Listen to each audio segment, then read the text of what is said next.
Good morning. Welcome to the Celtic Way Morning Briefing Live. Excuse me. I'm Tony Haggerty, Haggerty10 Twitter handle. You all know that off by heart by now. And I'm joined once again, 3 in a row, for the first time ever, by young Aidan MacDonald, at Aidan C. MacDonald, clearly enjoying himself. Dear, oh dear, oh dear. It's all downhill from here, Aidan. Good morning, Aidan. How are you? I'm really good, Tony. How are you? Not too bad, not too bad. And it's Wednesday, the September the 21st. I'll draw your attention to the strap line running along the bottom, ladies and gentlemen, as I always do every morning. You know what I'm going to say? Hit that subscribe button and join us.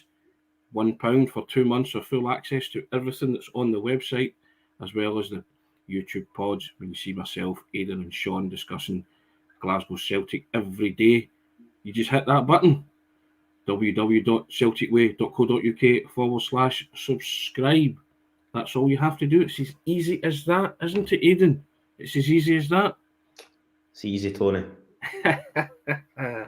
Now, Aidan, touched briefly on the manager and his after-match quotes in the St Mirren game yesterday, and just the way he handles the media in general as well. But today he's back in the news. He's back in his homeland in Australia, and he's spoken to Fox Sports. Last week it was Brighton. This week it's Leicester. Get used to it, folks. Roll up, roll up. Pin the tail on the donkey. It's always the same. The club's wanting Celtic's manager, but he seems quite happy, Aidan, and he's stressed it on more than one occasion. But this is what he had to say to Fox Sports when asked about Leicester's interests. He said, "It's not really on my radar. It's a bit like our players. I keep saying to them that if they do what they do well, all this other stuff takes care of itself. Whatever their ambitions or my ambitions may be. My ambition's always been the same wherever I've been, and that's to be as successful as I can. I've charted a course that's got me to where I am today. I've just tried to do it to the best of my ability, and opportunities arise from there. Right now, I'm at a massive football club, mate. I'm living the dream. I'm enjoying every minute of it, and I'm determined to bring as much success as I can to it while I'm here." That sounds like a manager who's not going anywhere. Aidan, what do you say to that? Yeah, I would agree, Tony. It sounds like he's pretty much keeping the same line that he always has. Really, anytime he's got asked about jobs, whether it be last season or the Brighton job recently, obviously you're never going to know fully. And I think after what happened with Brendan Rodgers, a lot of Celtic fans have quite rightfully get trust issues, which I don't blame them for. Yes. But I can't see Ange Postecoglou leaving, and at least during the middle of the season anyway. And with this particular link with Leicester, they're sitting bottom of the Premier League. You know, it's not in. I don't think they will personally get relegated because they have got a good squad. They've probably just got off to a bad start, but why would they trade that for Champions League football? If this was a top 6 team or even a top 4 team, a Tottenham or something like that, say they'd sacked Conte, you know, it's a team that's got Champions League football. They're always in around, you know, 4th, 5th, maybe even 6th place. Chance you might win a cup or something. I completely understand that, but with Leicester, I just cannot see him going. I was more concerned about the Brighton link than the Leicester link, to be honest. Yes. The words, "I'm living the dream, I'm at a massive football club and determined to bring success, or as much success as I can to it while I'm here," seemed quite emphatic to me. Aidan, Chris Sutton said the same as you. Sutton tweeted out last night, "Champions League team or maybe Championship team next season. Why would Ange Postecoglou want to downsize right now?" And that's what I feel as well. I think he's caught a moment in time at Celtic. The players have, he has, and I think they want to take it to the nth degree. Now, we're not daft or stupid to think that he'll stay for 10 years or anything like that. But I keep saying, I think he's in the construction business, not deconstruction business, Aidan. He's trying to build something at Celtic. He's talking about making Celtic a Champions League Champions League group stage qualifying team for the foreseeable future, which I think he wants to be part of.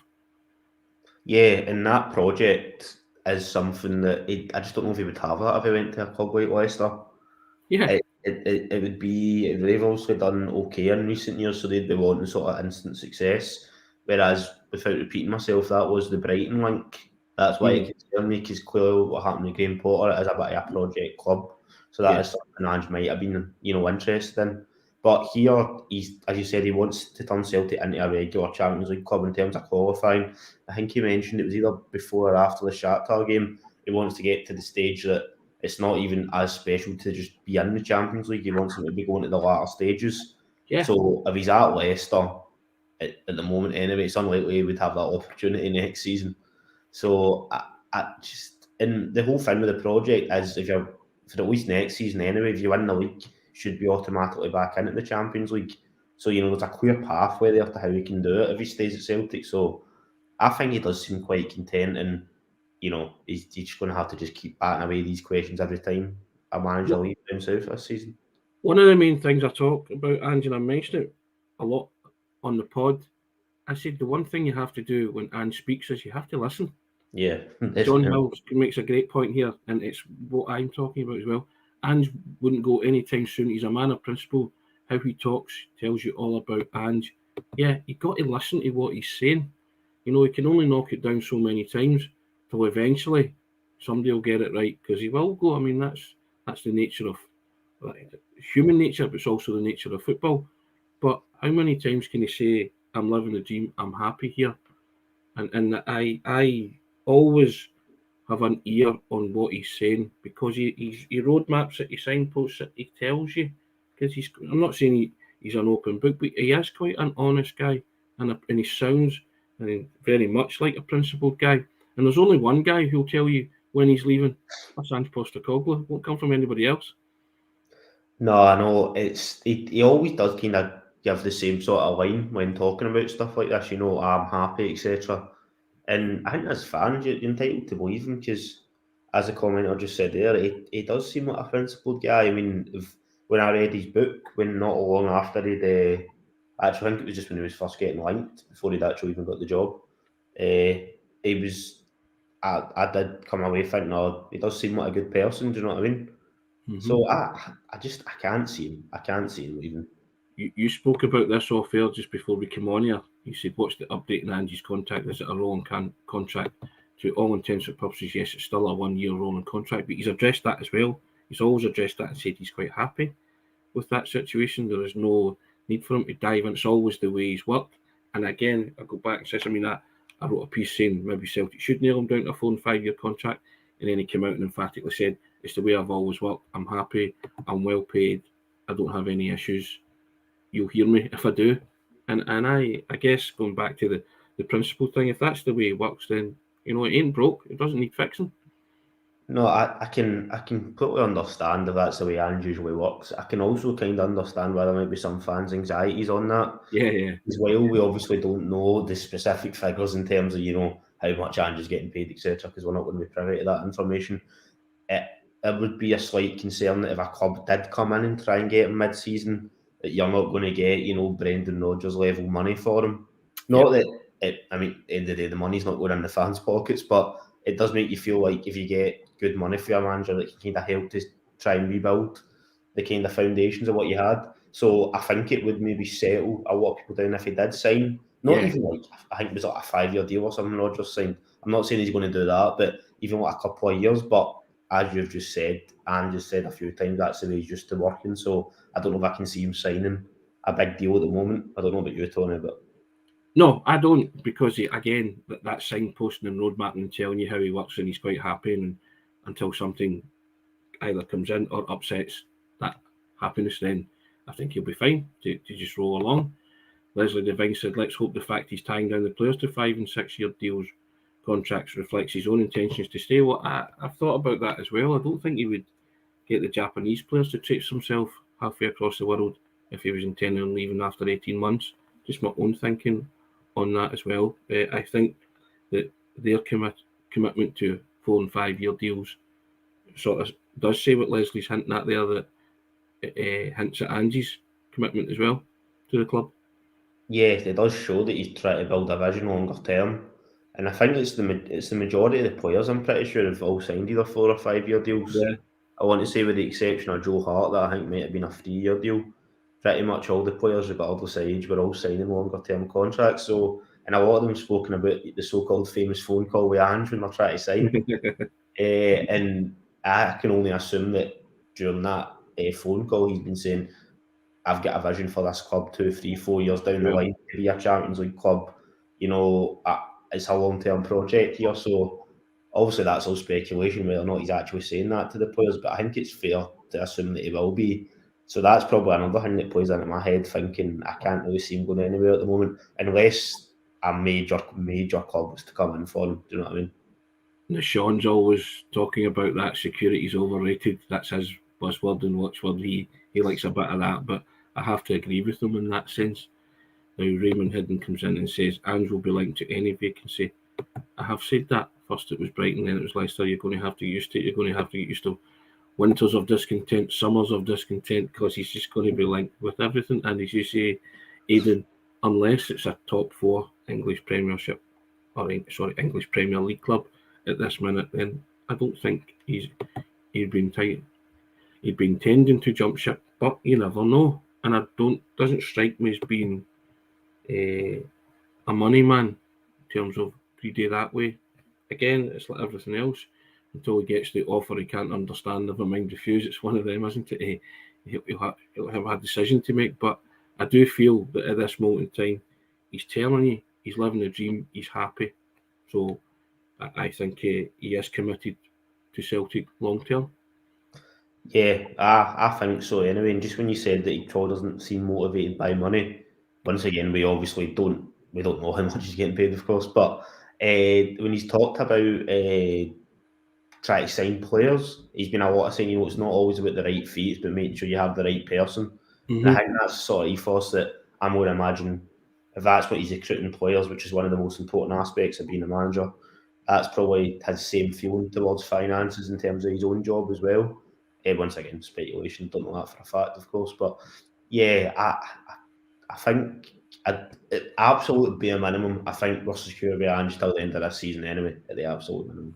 Yeah, I mean, I happen to agree with that, Aidan, and I still think he'll be around next season as well. Beach Boys comes in here and says it's not always a matter of money, it's about testing yourself against the best. Correct me if I'm wrong, didn't Celtic test themselves against the best 2 weeks ago? Played Real Madrid, didn't they? The Champions League. Yeah, probably the best of the best. So he is testing himself against the best, is he not? And he said he always said he wanted to do that, and he got a chance to do that. So it's another reason Champions League football is so important. Being able to, you know, maybe that could be a factor to be able to keep Ange and a factor to hold on to players for another year as well. You know, if we win the league, it should be pretty much automatic. Again, you can pitch that to Ange for another year if you're the Celtic board. Ange can then pitch that to players rather than saying, yeah, you know, we'll get qualifiers, see what happens. So, yeah, having that factor being able to test yourself against the best, even if it's only for 6, potentially 8 games you get through a season, is another important factor in being able to keep the project going, I would say. Yeah. Derek Smith comes in. Ange wants Celtic to be a regular Champions League team. On that logic, you will have to be here to kick it. Of a bare minimum would be 4 and 5 years. That's the logic that we're talking about, isn't it? Strachan's laptop comes in and says Ange will complete 3 years at Celtic, which then would take him to the end of the following season, Aidan. I'm kind of thinking along the same lines as Strachan's laptop. At least 3 seasons, I think, possibly 4, maybe 5 at a push. But that's if he turns Celtic into that team that competes regularly in the Champions League. And as you say, the pathway is there to do that and to build something and to keep progressing the team. So he might feel. I think that he always talks about a challenge, doesn't he? I think one of the greatest challenges in football right now is to turn Celtic into a European force again, Aidan. And I think that's a challenge that Ange would relish. Yeah, I would say so. And I think that'd be an amazing thing for him to have on his CV. See, like 2 or 3 years if he did move on, he can say, I made Celtic a force in Europe again. We were in the group stages, you know, there's a couple of examples we qualified at the group stages. Don't want to look too far ahead, Tony, because I know it's very hard, but say, you know, through the group stages and at the latter stages, easier said than done, I know. But if he could have that on his CV, that would be brilliant. And I think another thing about Champions League football, see after he gets a taste for that this season, potentially next season, I don't know about you, but do you think he would want to go to a club that then didn't have Champions League football? And I know in the Premier League, if he was to go to I don't know, I think a team, a West Ham or something like that. Not that I don't think they'll be getting rid of David Moyes anytime soon, but I get that you will be playing big clubs, but I think the European nights that Ange just talked about watching them when he was a wee guy, Yeah. his dad and stuff, I think it means so much to him. And I think if he can get 2 or even 3 regular years of Champions League football at Celtic, he would only leave for a team that could reflect that, whether it's a team down in England or a team abroad. So I think that could play into it potentially as well, Tony. William Lamont says, Ange, 4 years Champions League, his legacy. Tony, well, there you go. It's all speculation about how long he'll stay. But Kevin Ferrier agrees with myself. He's building a team to compete in the top levels of the game, I guess he means. And it's all basically what we've been talking about there. John McCauley comes in and says, Ange will leave for a top 4 team in England only. That's the only thing that can keep with us currently job-wise. There is merit in that, actually. To be fair, Aidan, I see some merit in what John McCauley said there. Gary McDowell. Ange knows if he creates a regular Champions League team with Celtic, the big teams down south will be interested, especially Manchester City.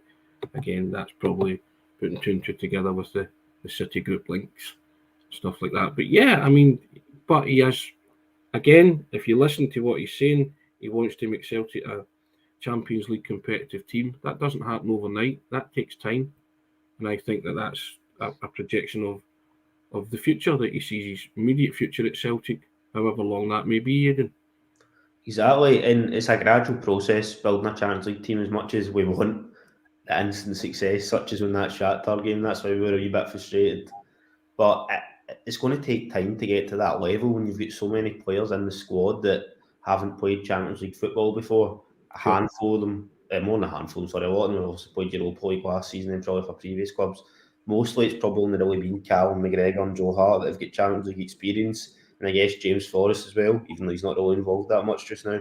So if you can get a season with all of them having Champions League football under their belt, where that's just the 6 group games or fingers crossed a wee bit more, next season when you have that, it'll be massive. And if hopefully Ange's viewing it like that as well.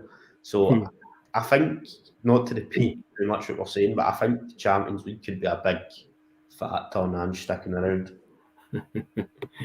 Beach Boys, Ange's building a Champions League legacy, but 2 days ago he was technically naive and had a disaster at St Mirren. Short memories.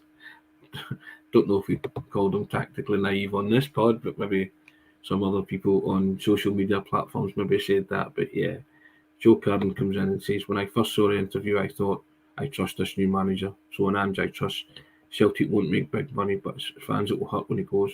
But we'll get over it, but hopefully not too soon. I think that's the kind of feeling of most Celtic supporters, isn't it, Aidan? That they just want Ange to stay for the foreseeable future. They know fine well that he will up sticks and leave at some point, but I think if they get 3, 4, 5 years out of him, they'll be chuffed at that. Yeah, exactly. I mean, with modern football, we know that you're not going to be able to keep a manager, particularly if they're a brilliant manager, for years and years and years. But I think a lot of fans, probably what you said, Tony, if to be even at the end of next season, I think if a lot of people had got offered that when if they knew how well Ange was going to do, you would have taken that. But I just, once again, I just really can't see him leaving this season. And I really hope this isn't going to be the equivalent to me saying the other day before the St Mirren game, oh, I can't see a team beating us.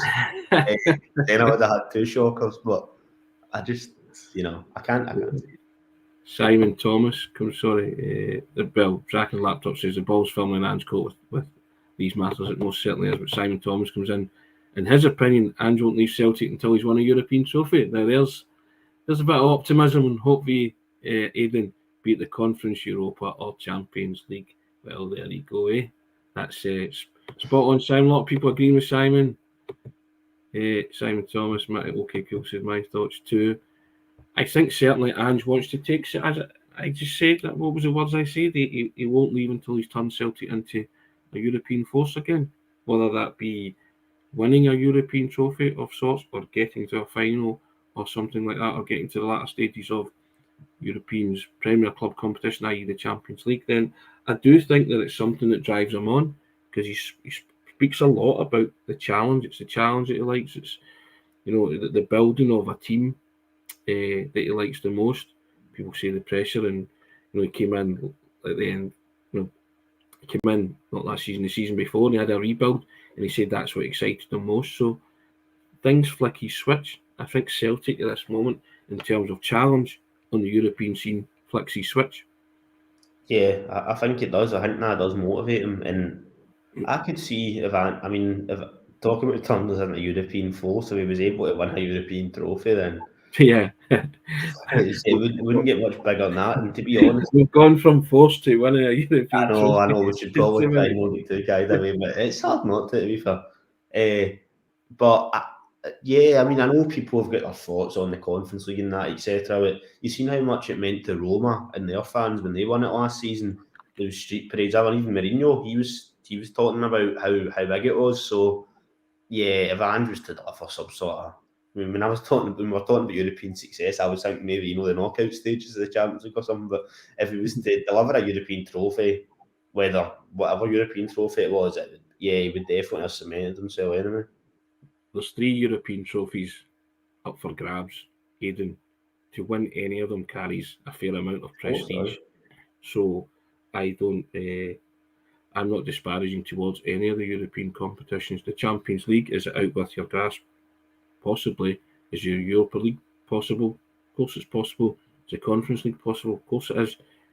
Whatever trophy or tournament you're in, you're competing to win it, and that includes the Champions League at this moment in time. And I think that's the way Ange sees it. There's no point in going in to swap jerseys with people and be tourists. He wants to go in and compete. Now we know our limitations as a team. Real Madrid showed you to be the best of the best, you have to be something special. But there's no harm in aspiring to that. And I think that's what drives him. He wants to aspire to be the best. Because a couple of times as well, he's spoken about the history and the reason why Celtic are such a world-renowned club, because they have a gold star. They've won the cup with the big ears, and he's premised a lot of team talks and chats on that. He even said to a guy one day, "There's a trophy down the road I can show you," So things like that. He's aware of it. He knows his history, most certainly. Yeah, Ange has been very clear that he knows how big the club is, and if he was to deliver a European trophy, then that would be exceptional. That's me visualising it now, Tony. That's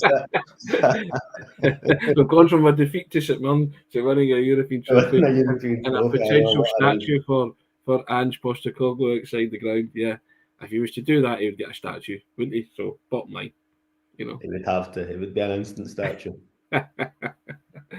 Now, something else, Aidan, and I'm going to go all Groucho Marx on you here.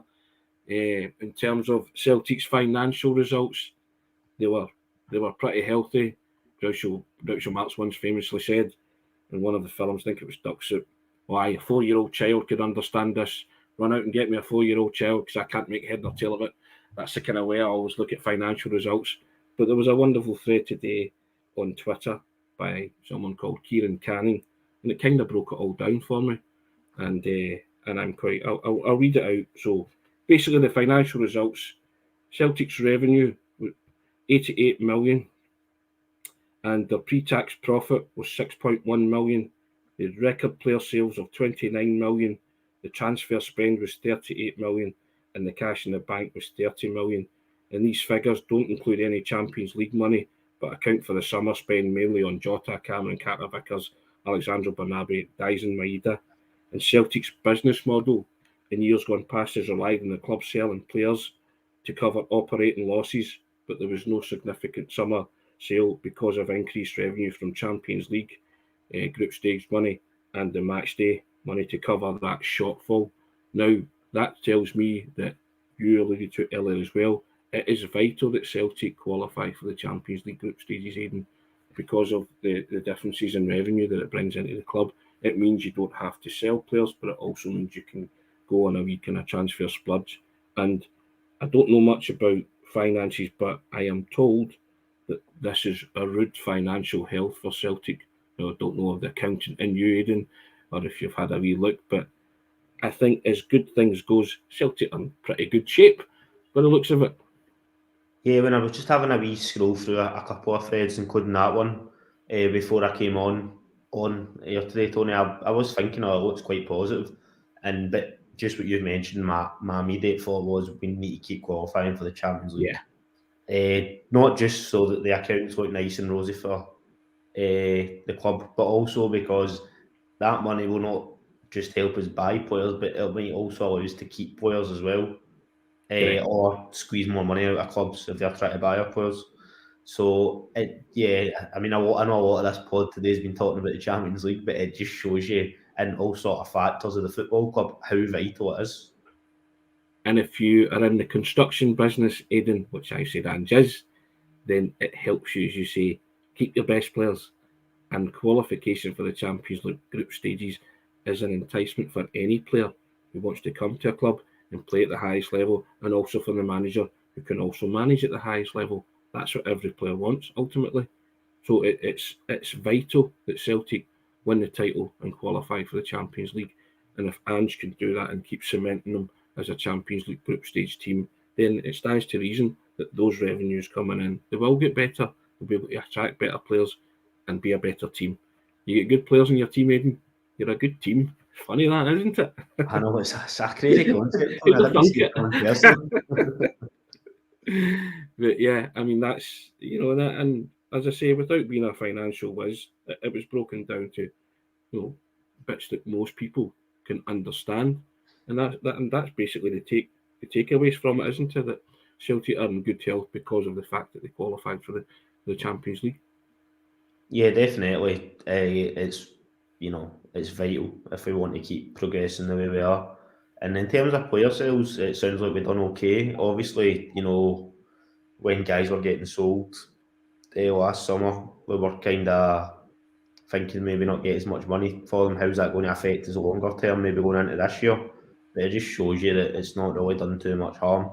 Even though last summer at the time we didn't get, I can't even remember the exact fees for, Edouard, Dyer, etc. I know we didn't get that much for Christie. And we were thinking, oh God, is this going to damage kind of the player sort of trading model we've had in the past? But you can see how it's maybe not always needed as much.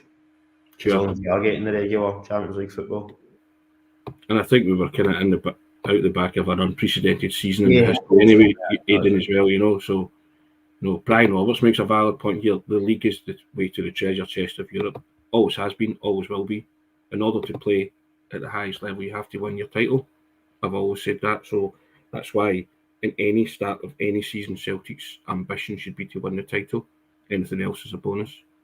But you want to be fiercely competitive in everything that competition that you enter. But league's always a priority. Kaiser coming in here, top of the mountain, and we're only halfway up. And Michael Duffin said that's a very good point you have pointed out, Tony. Thank you for that, Michael. I'm sure Aidan made the same points as well, but I'll take that. That's always very kind. David Bradley, Tony, Celtic have a built a hotel about that. But, well, they've got the cash for it now, Aidan, by the looks of it, haven't they? So, but yeah, I think it's the first time I've actually studied the figures and kind of had a grasp, Aidan, of what exactly is going on, I have to say. Yeah, and I'm no financial expert, Tony, either. So when I was having a wee look, I was just trying to make sense of it, but I was just looking at seeing the positive figures, and then when you see the sort of kind of blub underneath explaining that the result of these figures are because of X, Y, and Z, such as Champions League player sales, etc. I mean, they're not even factoring in season ticket revenue. Is that right? Yeah. Yeah. So all the Champions League revenue. Champions League revenue, sorry, as well. So it's looking in a healthy place at the moment, which is really, come January, if Ange is wanting signs, there should be no excuse for why we're not spending money. And you get back to the fundamental in all of this. The reason it's like that, Aidan, is because of one man. He's turned everything around. Well, he's turned everything around. And he's got the buy-in from everybody, and I think it's the kind of, it's just the nature of football, isn't it? The very fact that if Celtic were to part with them, it would break a lot of people's hearts. I think that's basically the kind of bottom line of it all. But it's the cyclical nature of football, isn't it? But P. O'Neill makes a good point. Oh, sorry, I meant to put up this one from P. O'Neill. Winning the league is a given regardless of who the manager is. Totally. I don't shy away from that. Of course it is. Every season that is your stated aim. I just think it's more important now with the revenues that are available for the Champions League, whilst we have the automatic group spot, Aidan, up for grabs. Celtic have to nail it down and win the title, because it's just those figures show how vital it is to your whole kind of to your structure of your club, financial structure of your club moving forward.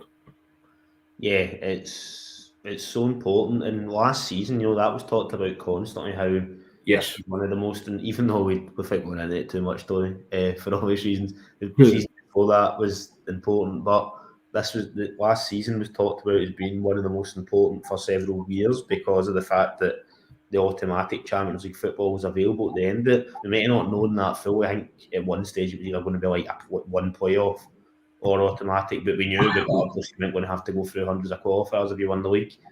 So yeah, not like there should always be incentive to win the league, and as a comment I was saying there, it should always be the main aim, regardless of who the manager is and regardless of how strong any other team in the league is. But there's definitely a wee bit of added spice to it, as there was last season and this season. Also, we don't know going forward with the Champions League changing its format, whether or not it'll be a regular thing all the time that you get the automatic spot. But last season and this season, it's definitely added a wee bit more to it. The fact that the automatic spot's there. Alan Capiello comes in. We never stop. Well, sadly, we could talk about Celtic all day, but we have to stop on the briefing for today. Aidan, 3 in a row. I'm sure in other programmes you'd get a match ball, something like that. You know what I mean? But hey, I'll give you an honorary match ball for making Monday, Tuesday, Wednesday very, very delightful indeed and enjoyable. So thank you for your contribution. Really enjoyed that. I think Graham McGarry will be joining us on the pod tomorrow. But thank you guys for all your comments as well. That was an interesting one today. Really enjoyed that. Ange's going nowhere. He's living the dream, Aidan. Just a bit like yourself and myself. We're all living the dream every day, talking about Celtic. And as you can see at the bottom, guys, just draw your attention once again. The strap line, you know what I'm going to say. You can join us, www.celticway.co.uk/subscribe. Hit that subscribe button, subscribe to Celtic Way, get access to the YouTube pods as well as everything that's written on the website. You know it makes sense, doesn't it, Aidan? £1 for 2 months of full access. Bargain. It's easy days, Tony, do you know what I mean? Guys, have a wonderful Wednesday. And we shall see you tomorrow. Probably see Aidan next week at some point. But thank you, Aidan, for that contribution this week. Really enjoyed it. Thanks very much, Tony. Cheers.